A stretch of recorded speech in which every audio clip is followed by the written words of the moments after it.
2 Korintiërs 3 vers 6, vers 9 en 10 en vers 14, wat ons ook bekwaam gemaak het as dienaars van 'n Nuwe Testament, nie van die letter nie, maar van die Gees, want die letter maak dood, maar die Gees maak lewend.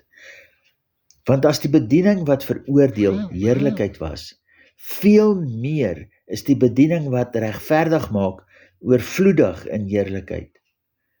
Want wat verheerlik was, is ook in hierdie geval nie verheerlik nie, vanweë die alles oortreffende heerlikheid. Maar hulle sinne is verhard, want tot vandag toe bly by die lesing van die Ou Testament dieselfde bedekking sonder dat dit opgelig word. Die bedekking wat in Christus vernietig word. Die Gees van Christus bring lewe.